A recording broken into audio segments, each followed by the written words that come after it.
উত্তর বাংলায় বর্ণনা দেখা দিয়েছে তোমার স্কুল একটা ফান্ড, এই তহবিল, একটা তহবিল, ত্রাণ তহবিল, রিলিফ ফান্ড, ত্রাণ তহবিল গঠন করেছে।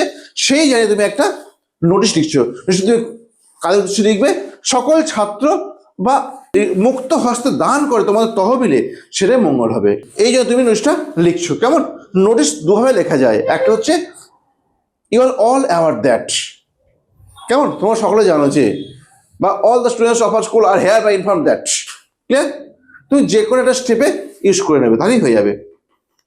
দেখো নোটিস, আগে তুমি তোমাদের স্কুলের নাম লিখে দাও, ABC স্কুল, কালনা, পূর্ব বর্ধমান।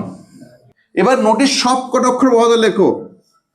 নোটিশটা কি যে তুমি লিখছো ফর দিয়ে লিখে দাও, আর এখানে ডেট লেখো, বুঝলে? দেখো তুমি যখন স্টুডেন্ট সিনিয়র সেক্রেটারি হয়ে যাবে, তখন তোমাকে এটা একটা প্যাড, ছাপানো প্যাড দিয়ে দেওয়া হবে। তোমাকে এর উপর বেস করে তুমি এর উপর তুমি লিখে দেবে। দেখো এখানে নাম্বারটা দিলে ভালো হতো। নোটিশ তুমি কবে লিখছো? আজ কত তারিখ? 27/12/25, তাই তো? আর নোটিশ তুমি কি জন্য লিখছো? For the flood relief fund. কেমন? এইবার তুমি আরম্ভ করে দাও। সকল ছাত্র আমাদের স্কুলের, লেখো all the students of our school, লেখো। ঠিক আছে, ফার্স্ট বাক্য, এটা হচ্ছে প্রথম বাক্য। All the students of our school, সব ছাত্রগুলো আমাদের স্কুলের, are hereby inform that, ইতিমধ্যে জানা যাচ্ছে যে আওয়ার হ্যাজ অর্গানাইজড, আমাদের স্কুল ব্যবস্থা করিয়াছে, এ রিলিফ ফান্ড, একটা ত্রাণ তহবিল, ফ্লাড রিলিফ, বন্যা ত্রাণ তহবিল, ফর দ্য ফ্লাড ভিকটিমস, বন্যা কবলিত লোকেদের জন্য, বন্যা কবলিত লোকেদের জন্য, in Uttarbanga, north Bengal, in north Bengal. Clear? like students are requested to donate in this fund as much as the flood victims, full stop দাও। the last date of submission, আচ্ছা লেখো, you can donate cash or kind to our fund, you can donate, তুমি পারো, তোমরা পারো দান করতে, cash or kind. আচ্ছা ক্যাশ মানে কোনটা? যে ডাইরেক্ট টাকা সেটা ক্যাশ, আর কাইন্ড বলে কোনটা? ওই জামা কাপড়, খাবার দাবার, ওইগুলো কাইন্ড, দয়া। টু আওয়ার ফান্ড, লেখো the last date of submission, SUBMISSION, the last date of submission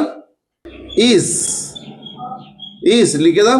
কোন তারিখ থেকে লিখছো? 7 থেকে লিখছো, 30 তারিখ করে দাও, 3 দিন, 30/12/25। ক্লিয়ার? ইউর ডোনেশন, তাহলে কি লিখলে? The last date of submission is লিখে দিই, তাই তো? তারপর লিখছো ইউর ডোনেশন, তোমার দানটা, তোমাদের দানটা will be sent to the CM's relief fund, to the CM, ভারতের সি, ভারতের, দেখো এম সেম লিখবে, মানে chief minister relief fund, on or before দিয়ে পরের দিন এটা দাও, 31/12/25। এবার একটা তুমি সেন্টিমেন্ট দেখা ছাত্রদের, একটা বাক্য লেখো, অ্যাজ এ হিউম্যান বিইং, মানে প্রত্যেক মানুষই, অ্যাজ এ হিউম্যান বিইং প্রত্যেক মানুষই, হিউম্যান বিইং মানে মানুষ, man, we must help a helpless person, by hook or কুক। এটা মানে কি জানো? যে কোনো মূল্যেই হোক, যে কোনো মূল্যে, বাই হুক অর কুক, যে কোনো মূল্যে আমরা সাহায্য করবোই। প্যারাগ্রাফ চেঞ্জ করে দাও, লেখো স্টুডেন্টস মে কন্ট্যাক্ট, ছাত্ররা পারে সংযোগ করতে, to the undersigned person for more information,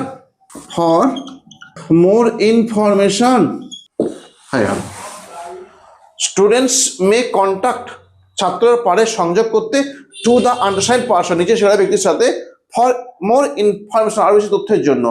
এবার এইখানটায় তুমি কে লিখে দাও, তোমার নামটাকে লেখো, দিয়ে লেখো স্টুডেন্টস ইউনিয়ন সেক্রেটারি। তুমি কে দেখো লেখা, ও মুছে দিয়েছি না, স্টুডেন্টস ইউনিয়ন তুমি কোশ্চেন তাকে লিখেছো স্টুডেন্টস ইউনিয়ন সেক্রেটারি, ছাত্র সংঘের সভাপতি। আর এই পাশে তুমি লিখবে counter sign by HM, counter sign by HM মানে হেডমাস্টার, তাই তো? যেন সইটা করে দিও না। এই তো হয়ে গেল, কি আছে এটা? হ্যাঁ হ্যাঁ, হুকার কুক মানে অ্যাট এনি কস্ট। আর কি চাও বলো, যেটা চাও তুমি বলো।